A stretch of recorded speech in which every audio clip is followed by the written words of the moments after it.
ये होता है असली अंतर। हम जो एवरेज बच्चे हैं ना, वो इस चीज को अंडर एस्टिमेट कर देते हैं। हम सोचते हैं भाई पूरा एक पर्टिकुलर टाइम निकालेंगे, उस पर्टिकुलर टाइम में बैठ के चैप्टर नंबर 2 रिवाइज करेंगे, जिसमें पूरा दिन चैप्टर नंबर 2 के थ्योरी में निकाल देंगे। ऐसे नहीं होते रिवीजन। यही अंतर है हमारे एवरेज और स्मार्ट वाले बच्चों में। आज अभी जो तुम चैप्टर पढ़ रहे हो, क्या जरूरी है वो 2 महीने बाद तुम्हें याद रहेगा? ऐसा होता है ना कि भाई जो सेशन के स्टार्ट में हमने चैप्टर नंबर 1 पढ़ा था, उस समय तो पूरे जोरों शोरों से सारे क्वेश्चंस कर लिए थे, सारी डीपीपी कर ली थी, सारे जो थ्योरी थी वो रट ली थी। उस समय तो बहुत अच्छी तरह हो गया था। बट अब 3-4 महीने बाद अगर मैं उसको वापस उठाऊं तो ऐसा लगता है ये तो नया नया सा कुछ है। ऐसा होता है ना। इसके पीछे मेन रीजन क्या है तुम्हें पता है? कि तुम्हारी रिवीजन नहीं हुई है। बट भाई सबसे बड़ा मुद्दा तो यही है कि ये रिवीजन होती क्या है एग्जैक्टली। क्या रिवीजन का मतलब होता है कि वापस से उस पूरे नोट्स को याद करें, जो 100 पन्नों के नोट्स बनाए थे उनको वापस से रटने बैठे? क्या रिवीजन का मतलब ये होता है कि हम वापस उन सारे क्वेश्चंस को, जो 500-600 क्वेश्चंस हमने उस समय करे थे, उनको वापस करें? क्या रिवीजन का मतलब ये होता है कि वापस हम उन वीडियो लेक्चर्स को देखें जो उस समय देखे थे? आज की इस वीडियो में हम यही देखेंगे कि यार एग्जैक्टली रिवीजन का मतलब क्या होता है। हेलो एवरीवन, दिस इज शोभित निर्वाण। सबसे पहले तो एक चीज बता दूं, तुम कोई भी क्लास के हो, हर एक क्लास के लिए वीडियो होने वाली है। स्पेशली अगर तुम 10वीं या 11वीं के बच्चे हो तो तुम्हारे लिए जेम या फिर कह सकते हैं ना गोल्ड वीडियो होने वाली है। शुरुआत करते हैं यार। 2 मेन चीजें मैं यहाँ पे तुम्हारी कवर करूंगा। सबसे पहला कि भाई हाँ, जो तुम्हारे पिछले चैप्टर्स हैं उनको रिवाइज कैसे करना है, उनका रिवीजन कैसे करना है। साथ ही साथ जो तुम्हारे पिछले पाप हैं उनको कैसे धोना है। अब भैया ये पाप का मतलब क्या हो गया? पाप का मतलब ये कि कुछ चैप्टर्स होते हैं ना जो हमारे छूट जाते हैं किसी कारणवश। उस समय सर ने पढ़ाए थे, बट उस समय कुछ हो गया होगा रीजन, या फिर हमारा मन नहीं था पढ़ने का, या हम थोड़े ढीले हो गए थे, तो हमने वो चैप्टर उस समय छोड़ दिए थे, और अब वो हमें एक बहुत बड़ा बोझ लगता है हमारे सर के ऊपर। इसको अगर हम दूसरी भाषा में बोलें तो उसे बैकलॉग्स भी कहते हैं। तो आज मैं इन दोनों चीजों के बारे में ही बात करूंगा। सबसे पहले मैं बैकलॉग्स कवर करूंगा कि ये कैसे कवर करने होते हैं, फिर उसके बाद मैं रिवीजन पे जाऊंगा, क्योंकि ये दोनों लिंक्ड हैं। ठीक है, ध्यान से सुनते रहना, बहुत ज्यादा इंपॉर्टेंट वीडियो होने वाली है। सबसे पहली चीज, बैकलॉग्स में अगर हम देखें तो सबसे पहले एक बात दिमाग में रखना। इस समय जो तुम्हारा चैप्टर चल रहा है, जो भी सब्जेक्ट है उसमें जो भी तुम्हारा इस समय चैप्टर चल रहा है, जो प्रेजेंट चैप्टर चल रहा है, वो प्रेजेंट चैप्टर बहुत ज्यादा इंपॉर्टेंट है कवर करना as compare to past chapter. इसके बारे में काफी इंटरेस्टिंग सी स्टोरी सुनाता हूँ। मैं क्लास 12th में था। ठीक है, ये स्टोरी यहाँ पे ध्यान से समझना। मैं अपनी क्लास 12th में था, और क्लास 12th में सर हमारी डीपीपी का डिस्कशन करवा रहे थे क्लास में ऐसे ही। तो डिस्कशन का मतलब ये होता है कि बच्चों को डाउट आ रहे हैं और वो बच्चे सर से पूछ रहे हैं और सर वो सॉल्व कर देंगे तुम्हारे बोर्ड पे।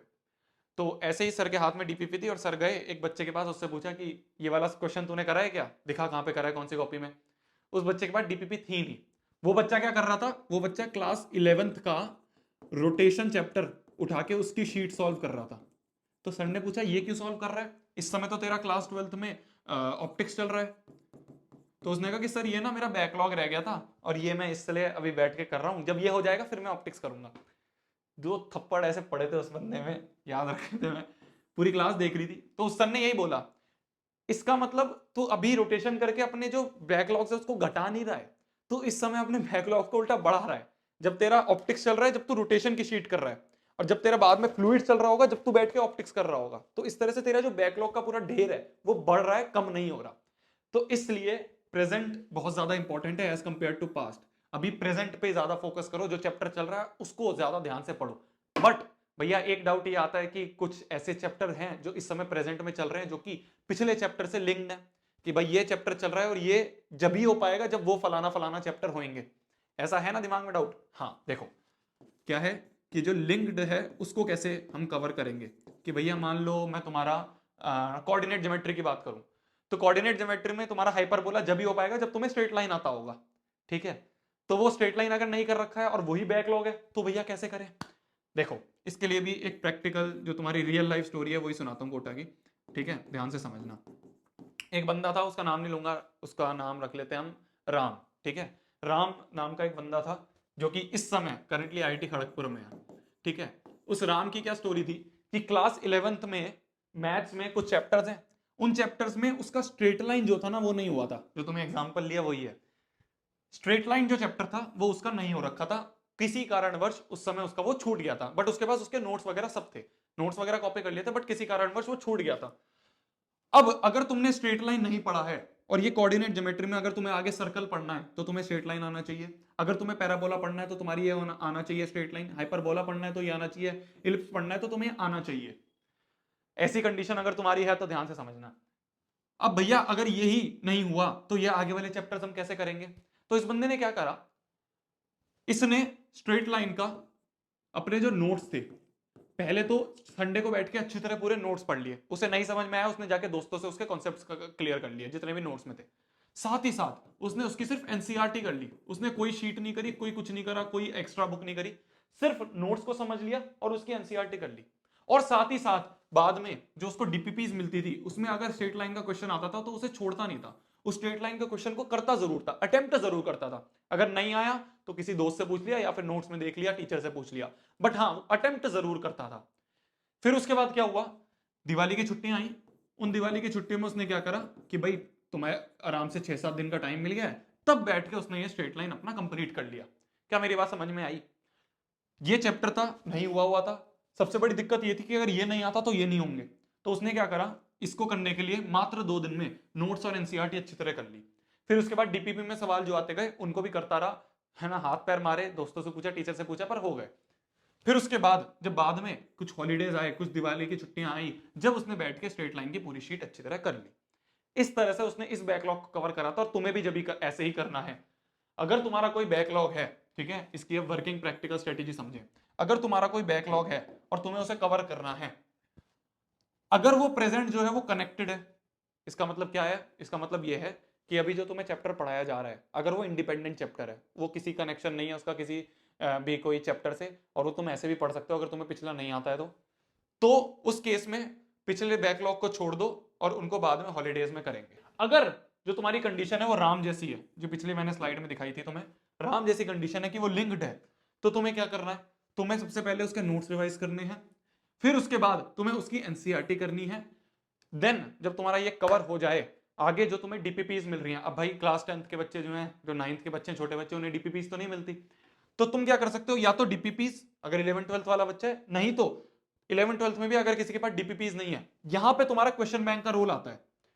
पिछली वीडियो में बच्चे पूछ रहे थे कि भैया क्वेश्चन बैंक करे कब, आपने बोल तो दिया कि क्वेश्चन बैंक आप ले लो जाके मार्केट से, बट उनको करना कैसे है, करना क्यों है, वो रीजन जो है वो यही है। इस समय पे तुम्हें क्वेश्चन बैंक्स करने होते हैं, अलग अलग चैप्टर्स के तुम क्वेश्चन बैंक्स करोगे, तभी तुम्हारा जो पिछला है वो तुम्हें याद भी रहेगा। क्या मेरी बात क्लियर हुई?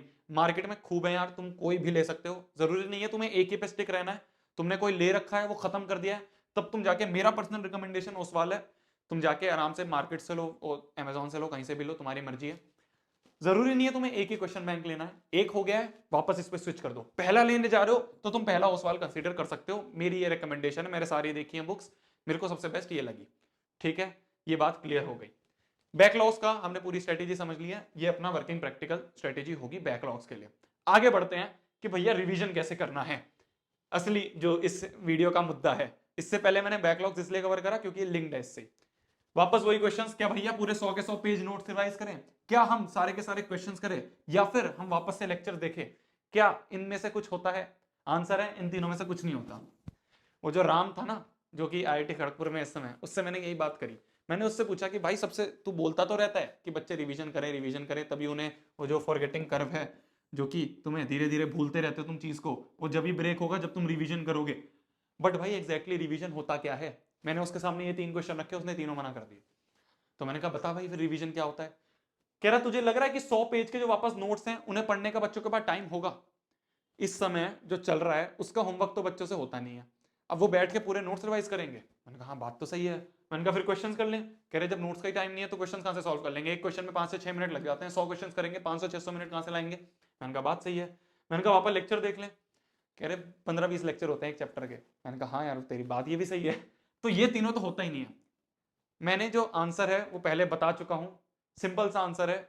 उसने बोला कि तुम्हें ना, जब एक चैप्टर तुमने कर लिया है उसके बाद जब दूसरा चैप्टर चल रहा है तो उस पिछले चैप्टर्स के कुछ क्वेश्चंस तुम्हें रेगुलरली करने पड़ेंगे प्रैक्टिस के लिए। ठीक है, डेली तुम्हें कुछ प्रैक्टिस प्रॉब्लम करनी पड़ेंगी। डेली प्रैक्टिस प्रॉब्लम का मतलब डीपीपी होता है। अब ये जो डीपीपी है ना, कुछ बच्चे सोचेंगे अरे भैया डीपीपी ये तो बड़ी छोटी सी चीज है, ये नहीं करते, हमारे यहाँ कोई बच्चा नहीं करता। राम ने एक और बात बोली, उसने ये बात बोली 1% से कम बच्चे डीपीपी करते हैं और 1% से कम बच्चों का ही सिलेक्शन होता है, तो कुछ लिंक दिख रहा है? हाँ बात तो सही है। कह रहा हमारे यहाँ ना क्या होता है, डीपीपीज को या फिर क्वेश्चन बैंक्स जो मैंने तुम्हें यहाँ पे बताए, इन सबको ना बहुत ज्यादा अंडररेट कर दिया जाता है, मतलब इसको इग्नोर कर देते हैं, इसको कोई नहीं, कुछ नहीं सोचता। बट ये बहुत बड़ी भूमिका निभाते हैं तुम्हारे आगे रिजल्ट में। मैंने कहा कैसे, समझा? उसने कहा देख, डीपीपीज का असली महत्व क्या है। जो डीपीपीज होती है ना, हमें डीपीपीज मिलती थी, ठीक है, डीपीपी का मतलब होता है डेली प्रैक्टिस प्रॉब्लम।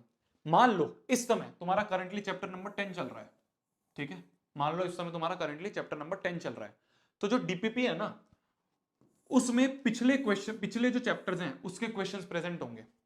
तुम्हारा चैप्टर नंबर 10 चल रहा है, हमें हर दूसरे दिन पे एक डीपीपी मिल जाती थी, तो हमें एक चैप्टर की हमें एक डीपीपी मिली। उस डीपीपी हमने देखा, क्वेश्चन नंबर 1 जो है ये तो चैप्टर नंबर 3 से है, जो हमने अराउंड 2 महीने पहले करा था। जो क्वेश्चन नंबर 2 है वो चैप्टर नंबर 5 से है, जो हमने अराउंड 1 महीने पहले करा था। ये चैप्टर नंबर 1 से है, जो हमने अराउंड 4 महीने पहले करा था। ये चैप्टर नंबर अभी जो प्रेजेंट में 9 है, जो पिछला करा था उससे है। ये वाला अभी प्रेजेंट वाले चैप्टर से है। ये वाला अभी प्रेजेंट जो आधे महीने पहले करा था उससे है। तो इससे क्या होता था, जब हम किसी चैप्टर को कर रहे हैं और साथ साथ में हम डीपीपी कर रहे हैं, तो इनडायरेक्टली हम उस क्वेश्चन को जो हमने 4 महीने पहले करे थे उसको रिवाइज कर रहे हैं।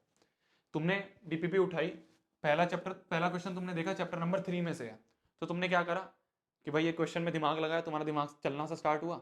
अब अगर तुमसे वो क्वेश्चन नहीं हुआ तो तुम क्या करोगे, वापस चैप्टर नंबर 3 की थ्योरी उठाओगे, वापस उसका क्वेश्चन देखोगे कैसे ये हुआ था, फिर उसके बाद इसे सॉल्व कर दोगे। तो देख रहे हो, हमने ऐसे कोई पर्टिकुलर टाइम नहीं निकाला कि हमें इस समय बैठ के डीपीपी करनी है या इस समय बैठ के हमें रिवीजन करनी है, नहीं, साथ साथ में चल रहा था और हमें ये डीपीपी करनी थी। चैप्टर नंबर 3 का सवाल आया, हम कॉन्सेप्ट को भूल गए थे, हम वापस गए चैप्टर नंबर 3 पे, हमने रिवाइज करा, हो गया। फिर हम चैप्टर नंबर 5 के क्वेश्चन पे आए, हमने देखा ये हमें आता है, रिवाइज है, हमें भूले नहीं है, ठीक है, कर दिया। अब आ गया भाई वो 4 महीने पहले वाला क्वेश्चन, फिर हम क्या गए चैप्टर नंबर 1 की थ्योरी पे गए, जल्दी जल्दी से रिवाइज कर ली, फिर उसके बाद ये वाला क्वेश्चन कर दिया। क्या मेरी बात क्लियर हुई? ये होता है असली अंतर। हम जो एवरेज बच्चे हैं ना, वो इस चीज को अंडर एस्टिमेट कर देते हैं।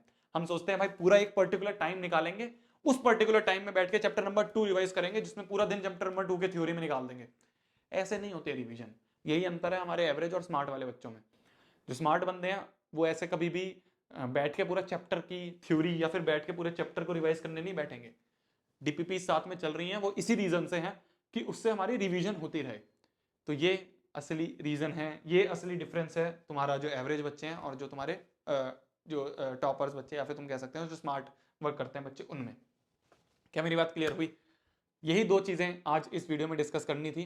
पहली चीज कि तुम्हारे बैकलॉग्स कैसे कवर करने हैं, उसमें भी मैंने तुम्हें वही आईआईटी वाले का एग्जांपल लिया कि कैसे तुम्हारे कवर होंगे, ठीक है, राम का एग्जांपल लिया। दूसरी चीज रिवीजन कैसे करनी है, वो मैंने तुम्हारे लिए राम से पूछ के बता दिया, ठीक है, उसका कभी नाम रिवील कर देंगे असली वाला। हम क्या करते हैं ना, मैं तुम्हें बताता हूँ। हमने ये सोचा कि भाई अब ये 10 दिन की छुट्टी आनी है दिवाली की, इन 10 दिन में बैठ के पूरा रिवीजन मारेंगे। तो हमने उन 10 दिन में बैठ के पूरा रिवीजन तो मार लिया, बट उसके बाद जो एग्जाम है वो तो मार्च में है, उस बीच में कोई रिवीजन नहीं हुआ, तो उस रिवीजन जो दिवाली में मारा था उसका कुछ फायदा ही नहीं हुआ, ठीक है। तो ये चीज हमें दिमाग में रखनी है। डीपीपीज नहीं मिल रही है, तुम क्वेश्चन बैंक्स को कंसीडर कर सकते हो, कोई भी ले लो मार्केट से जाके। मेरी रिकमेंडेशन ओसवाल है, आगे तुम्हारी मर्जी है जो तुम्हें लेना है। कोई ले रखा है वापस दूसरे पे जंप करना है तो तुम ये वाला कंसीडर कर सकते हो। तब तक के लिए भाई पढ़ना है, फोड़ना है, कहर मचा देना है और आग लगा देनी है, ठीक है। जाओ चलो अच्छी तरह पढ़ो, ठीक है, दम लगा के पढ़ो। कोई दिक्कत हो तो नीचे कमेंट सेक्शन में बता देना, दोस्तों को फैला देना वीडियोस। चलो ठीक है, बाय, जाओ पढ़ो।